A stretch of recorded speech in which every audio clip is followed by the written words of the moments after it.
Le Seigneur soit avec vous. Évangile de Jésus-Christ selon saint Luc.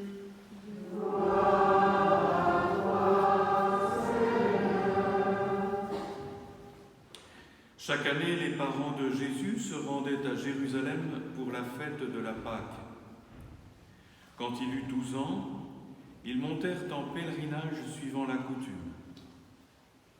À la fin de la fête, comme ils s'en retournaient, le jeune Jésus resta à Jérusalem, à l'insu de ses parents.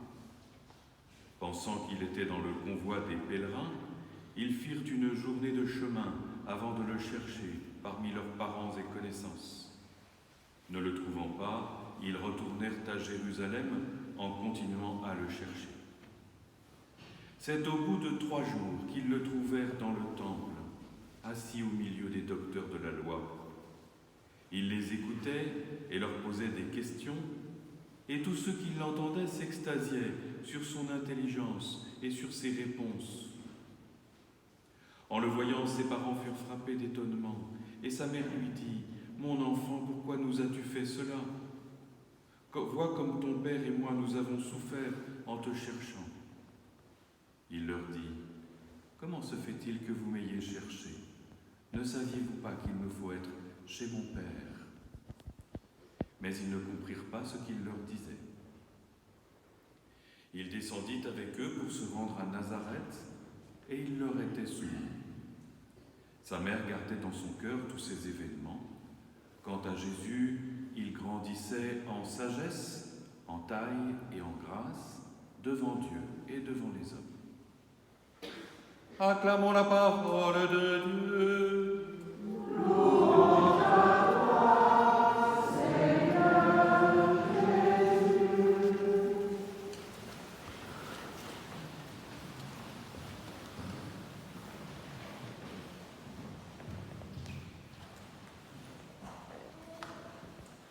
Et oui, Jésus a grandi à la vitesse de l'éclair.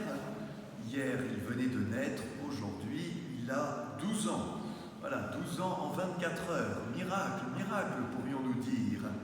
Et du coup, évidemment, ça nous fait poser la question sur cette enfance de Jésus. Qu'en savons-nous ? Jésus a-t-il eu une enfance particulière ? A-t-il fait des choses extraordinaires ? Avait-il conscience, dès qu'il était tout petit, d'être le Fils de Dieu? En a-t-il donné des signes? Frères et sœurs, vous le savez, l'évangile que nous venons de lire aujourd'hui, d'écouter, est le seul récit de l'enfance et adolescence de Jésus. Il y a la naissance, tous les événements autour de la naissance, et puis après, directement, on arrive à 30 ans, où Jésus commence, déjà bien avancé dans l'âge adulte, sa mission. Et donc à 12 ans, c'est le seul récit qui nous soit donné. Alors pourquoi ne nous raconte-nous rien sur cette enfance de Jésus à Nazareth ? Pour une raison très simple, c'est qu'il n'y a rien de spécial à en dire. Il ne s'est rien passé d'extraordinaire. Ou plutôt, il s'est passé cette chose extraordinaire que nous vivons tous, nous grandissons et nous apprenons à être hommes et femmes. Jésus-Christ, vrai Dieu et vrai homme, a vécu toutes ces années de la croissance dans une vie ordinaire. Il a appris de Marie, de Joseph et de tous ceux qui l'entouraient son métier d'homme. Alors au Moyen-Âge, il y a eu des grands débats très intéressants. On s'est posé des questions qui aujourd'hui nous paraissent peut-être un peu étranges. Par exemple, est-ce que Jésus avait une conscience immédiate et totale qu'il est Fils de Dieu ? A-t-il eu besoin d'apprendre ? A-t-il eu besoin d'aller à l'école ? A-t-il eu besoin de connaître la parole de Dieu ? Ne la connaissait-il pas intuitivement, immédiatement, totalement, par une sorte de science parfaite ?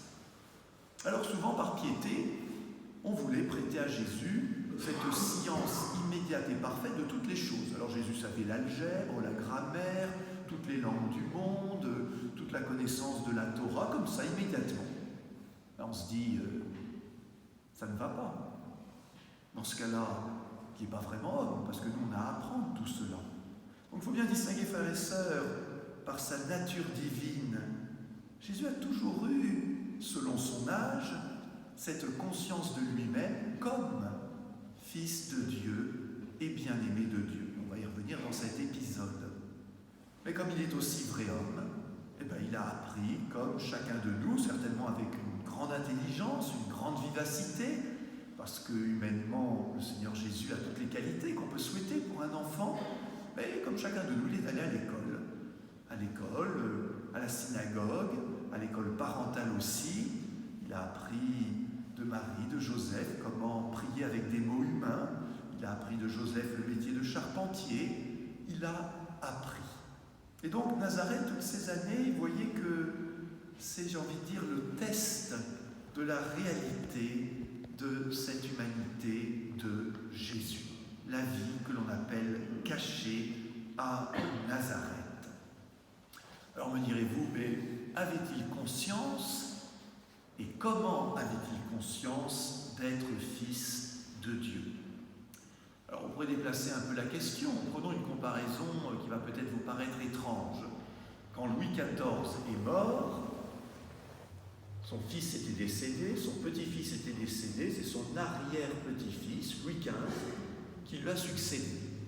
Et à la mort de Louis XIV, Louis XV avait 5 ans. Et bon, on l'a sacré roi quand même. Il a été déclaré roi. Évidemment, on lui a donné un tuteur, Philippe d'Orléans. Là, on pourrait se dire, mais est-ce que le petit Louis XV à 5 ans avait conscience qu'il était roi? La réponse est oui. Il en avait confiance avec la capacité de son âge. Il savait qu'il était roi. On lui en donnait les signes. Évidemment, il a fallu qu'il grandisse tout au long de son enfance, adolescence. Ça peut être toujours très drôle pour lui d'ailleurs, dans ce métier, ce futur métier de roi. Et bien, plus encore pour Jésus-Christ, Jésus a pleinement conscience qu'il est fils de Dieu, mais cette conscience, elle s'exprime selon l'âge qu'il a. Ça ne s'exprime pas pareil à 2 ans, 5 ans, 10 ans, 15 ans. Bon, finalement, c'est vrai aussi pour les enfants. Un petit enfant sait qu'il est l'enfant de son papa et de sa maman. Mais la conscience qu'il a de cette réalité ne s'exprime pas de la même manière selon l'âge. Alors nous avons une magnifique illustration de cette réalité avec le seul événement significatif de son enfance, la fameuse fugue, la sainte fugue, la fugue de Jésus à Jérusalem, qui est quand même un récit assez étonnant. D'abord, autre temps, autre mœurs, tout le monde va en pèlerinage à Jérusalem, manifestement à peu près tout le clan familial, tout Nazareth, et donc quand on repart, vous voyez qu'à l'époque, des parents n'avaient pas besoin que leur enfant soit collé à leur basque, il n'y avait pas de téléphone portable, il n'y avait pas tout ce qui fait qu'aujourd'hui, si on quitte son enfant des yeux 20 minutes, on commence à s'inquiéter. Là, toute une journée, Marie et Joseph, elles sont avec tout le groupe, l'enfant Jésus n'est pas immédiatement à côté d'eux, ils ne s'en préoccupent pas plus que cela, puisque le clan, la famille élargie, prend soin de Jésus. Je fais une petite parenthèse. Il ne faut pas du tout s'imaginer Jésus enfant unique comme aujourd'hui peut-être nous imaginons un enfant unique. Aujourd'hui les familles c'est très resserré, on vit dans le même appartement mais il n'y a pas toute la smala, il n'y a pas tous les cousins-cousines qui sont... il n'y a pas la place en France. Mais évidemment dans l'Orient de Jésus, la famille c'est tout le monde ensemble. Et donc si certes Jésus est le seul enfant de la Vierge Marie, avec comme père adoptif Joseph, il vit une vie familiale très intense, avec tout simplement tous les familiers, tous les familiaux de Marie, Joseph et du clan de Nazareth. Et la preuve dans ce retour à Nazareth, où il est pendant toute une journée sans ses parents. Alors on finit quand même par trouver qu'il n'est pas là, on s'en préoccupe, Marie et Joseph repartent à Jérusalem et le cherchent pendant 3 jours. C'est long quand même, 3 jours. Là, il y a le temps de s'inquiéter. Et finalement, ils vont au temple. Bon, on a beau être la Vierge Marie, on a beau être Saint Joseph, On n'a pas toujours la bonne intuition tout de suite. Marie et Joseph ne savaient pas où était Jésus. Ils auraient pu s'en douter. Ils ne s'en sont pas doutés. Ils ne sont pas allés au temple. Il y a eu comme une sorte de piqûre de rappel pour eux, après toutes ces 12 années où il ne s'est rien passé de particulier. Eh bien, c'est au temple, le temple de Jérusalem, qu'ils retrouvent Jésus. Et la première parole prononcée par Jésus, telle que nous la rapporte saint Luc, c'est pour parler de Dieu son Père. Pourquoi m'avez-vous cherché? Ne saviez-vous pas que je dois être dans la maison de Dieu, mon Père? Donc nous avons la réponse à notre question. Jésus avait-il conscience d'être fils d'une manière unique de Dieu? C'est la première parole qu'il exprime dans cet évangile. Il ne présente pas ses excuses à Marie et à Joseph, il ne se soucie pas d'eux, il ne leur dit pas « Visage de Dieu le Père, lumière née de la lumière, tout le reste doit venir après. » Et donc pour Marie et Joseph, tout d'un coup, ça fait un grand retour aux événements de la naissance. Ils se disent « Mais oui, on n'avait pas rêvé. Il est bien celui que l'ange Gabriel avait annoncé à Marie. Il est bien celui que l'ange aussi, dans le sommeil de Joseph, dans un songe, lui avait dit qu'il serait. » Voilà, c'est pour ça que je parle de piqûre de rappel. Tout d'un coup, l'identité de Jésus leur est dite par Jésus lui-même à 12 ans. Alors 12 ans, c'est l'enfance, c'est l'adolescence, mais dans la tradition juive, c'est l'âge adulte. C'est l'âge où aujourd'hui, par exemple, un jeune juif fait sa bar mitzvah, c'est-à-dire sa profession de foi juive. Eh bien, la profession de foi de Jésus, elle est très simple. Dieu est mon Père et je dois être auprès de lui. Alors après cela, eh bien, la vie va continuer. Jésus est obéissant, on le dit. Il descendit avec eux pour se rendre à Nazareth et il leur était soumis. Jésus lui-même va continuer cette vie cachée. Cette vie cachée où il va prendre le temps d'apprendre tout ce qu'il doit apprendre pour être après réellement notre Sauveur. Vous voyez, il y a une leçon quand même à tirer. On aurait pu dire, après tout, pourquoi Jésus n'a pas commencé tout de suite ses miracles après cet événement au temple? Pourquoi Jérusalem n'a-t-il pas commencé à prêcher et à enseigner? Regardez, les docteurs de la loi sont suspendus à ses lèvres.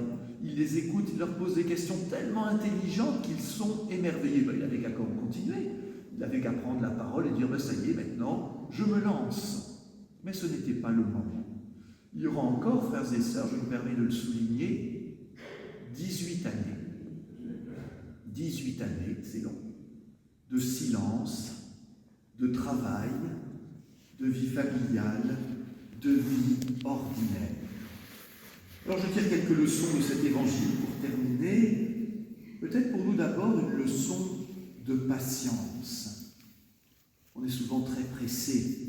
On pense parfois que les choses de Dieu sont tellement urgentes qu'elles devraient arriver tout de suite, que nos demandes devraient être exaucées tout de suite. Peut-être que la Vierge Marie et Joseph, plus d'une fois, ont prié le Seigneur en disant « Enfin quand même, Seigneur, quand est-ce qu'il commence sa mission, notre Fils, que tu nous as dit être le Messie? Pourquoi c'est pas maintenant? Pourquoi ça traîne? Pourquoi ça prend autant de temps ?» 30 années de patience et d'attente confiance. Frères et sœurs, dans le plan de Dieu, tout vient au moment qui est le bon et qui est le moment choisi par Dieu, pas par nous. Pas par nous. Sainte patience. Deuxièmement, une leçon de silence et de méditation. Sa mère, la Vierge Marie, gardait dans son cœur tous ces événements. Vous voyez, frères et sœurs, avoir la foi, c'est une chose, tout comprendre, c'en est une autre. Marie avait la foi, je pense, n'est-ce pas? Mais elle n'avait pas tout compris. Et Joseph non plus. Ils ont cherché dans Jérusalem partout, sauf à l'endroit où il fallait chercher et trouver Jésus. Même la Vierge Marie a cheminé intérieurement pour peu à peu mieux comprendre le oui qu'elle avait déjà donné. Et bien dans notre vie chrétienne, il en est souvent de même. Nous croyons, nous voulons mettre toute notre foi en Dieu, mais ça ne veut pas dire que nous comprenons tout de suite. Il y a donc aussi un long travail de méditation des événements du Seigneur. Et puis, enfin, je suggère aussi ce dernier enseignement, se réfère aussi à la première lecture, Anne, qui avait conçu d'Elkana, avec Elkana son mari, un enfant alors qu'elle était stérile, a donc reçu de Dieu. Et elle dit, ce que Dieu m'a offert, je le remets entre ses mains. Et concrètement, une fois que Samuel est petit enfant, elle vient le présenter au temple et dire à Dieu, que veux-tu? Et comme Samuel sera prophète, eh bien, il va rester, continuer à grandir dans le temple. Eh bien, Marie et Joseph aussi ont eu à remettre entre les mains de Dieu cet enfant qu'ils avaient reçu de Dieu. Le remettre, je veux dire par là, accepter de ne pas le garder sous leur coupe, sous leur influence, avec leurs idées à eux. Et pour chacun qui est papa et maman, on sait que ce n'est pas un exercice facile de remettre l'enfant que nous aimons, que nous avons fait grandir, qu'on continue à aimer toute sa vie, de dire, voilà, Seigneur, je le remets entre tes mains, voilà, je ne cherche pas à tout contrôler, je ne cherche pas à tout savoir, je ne cherche pas à tout guider. Cet enfant, Seigneur, il est le nôtre, bien sûr, mais il est d'abord celui que tu nous as donné, et bien que tout se passe, Seigneur, selon ta volonté. Et peut-être cela pourrait nous aider, dans certains cas, à mettre de côté des inquiétudes trop grandes, ou une volonté trop grande de tout contrôler, de tout mener à son terme. Voilà, les enfants que le Seigneur nous donne sont d'abord les siens, et pour chacun de nous, Dieu a un projet d'amour qu'il révélera peu à peu en son temps. Alors revenons à Nazareth et laissons Jésus grandir. Quant à Jésus, il grandissait en sagesse